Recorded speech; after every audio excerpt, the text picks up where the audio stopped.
You and then you. Did you want to say something? Sure. I was just. Go for it. Come on, come on. I just had like a question because like I've tried to look at a little bit of democracy and I've looked at American history like as broad as politics. I want to ask, what do you see like the future of American politics? It's like my generation gets older because I see like now there's like a distinct difference between your generation and the way my generation thinks. Like we're probably a little bit more tolerant of cultural individuals, like the way people value, and we're a little bit more hesitant to like probably go to fight and less like talk to each other. So what do you see like politics? I'm sorry, you're less for fighting or you're more for fighting? We're probably a little bit lesser because we probably grow up with culture, like we grow up with different cultures and different backgrounds. We're more acceptable to different people. So what do you see, knowing that, what do you see politics when we get older? Look, I think the first thing, it is said, I don't know this for a fact, that if some black kid was acting out in high school, some other black kids would say to him, Barack is president. That is to say, show a little respect. I mean, you're going to figure something like this would happen. If you had told me that Barack Obama was going to be president, somebody of the description, I read Dreams from My Father. If you haven't, you should read it. It's a beautiful book. The guy has figured himself out, and he's a really interesting human being, and a very decent one, and a really good writer. You can get something out of reading that book you won't get otherwise about American politics. If you'd said Barack Obama is going to be president, I would have been, no. Are you? I mean, I would love it. You know, give me a chance, something like that. But I don't believe it. I wouldn't even think we're going to have another election in the United States. I think the last two elections were stolen. I don't think there's a banana republic in the hemisphere compared to the United States of America. Having said that, however, we elected Barack Obama president. I would say this is hopeful. Right? That they have an organic garden at the White House, that we have Michelle Obama going around talking to people. Right? That this guy can, you know, he studied Martin Luther King and he really likes Gandhi and he makes beautiful speeches. And I get happy listening to him even when he says things that aren't so good. And I'm perfectly willing to be critical of him. But as far as it goes, never been an American president I liked before. Very few people in American politics I like. I mean, right? I like this guy. I think it's hopeful he's president. I think that we're moving in a good direction. I think there are enormous troubles. I think it's possible that they will shoot him. They got 20% of the population, 10%, who are being egged on into extreme racism.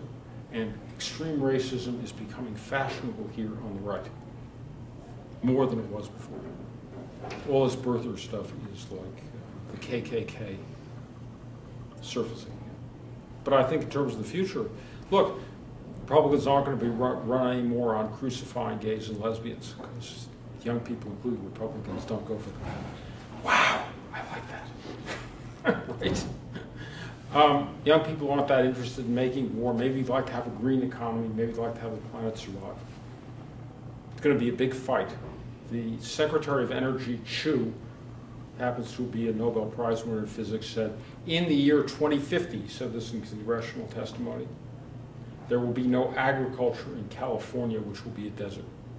We go on like we are now. 2050 ain't that far off, right? It's in your lifetime. If I live a long time, may even be in my life. You know, it's certainly in my kids' lifetime. So we don't do something, we're going to have, I mean, it's again the point that the American lifestyle of the old, crazed, parasitic imperial sort is not a survivable lifestyle. So we have to do something else. Isn't it true with all those military bases in Iraq that we just can't leave? We got to stay there and tend to keep Iran from coming in there and taking over. We already did it. Iran has taken over. As Barack said during the campaign, that's no point. See, the neocon strategy was you conquer Afghanistan, you conquer Iraq, and you conquer Iran. And then you have done what these three thugs who came over here, Doug Feith, and Pearl, and Wormser, they were big advisors to Netanyahu, and they wrote this thing, The State of the Realm, in which they said, Israel, go conquer Iran. And then everybody will be at our feet. Though Netanyahu got kicked out of Israel, which was a very nice thing. And they came here, and they became neocons, who, along with the other neocons and followers of Leo Strauss, who I write occasionally about, helped give this crazy policy in American life, but unfortunately for them, but not for the rest of us, because they would have destroyed the world completely. When they conquered Iraq, and they got rid of Saddam, who was an atheist, but he's a Sunni, they left the majority in power in Iraq who were Shia.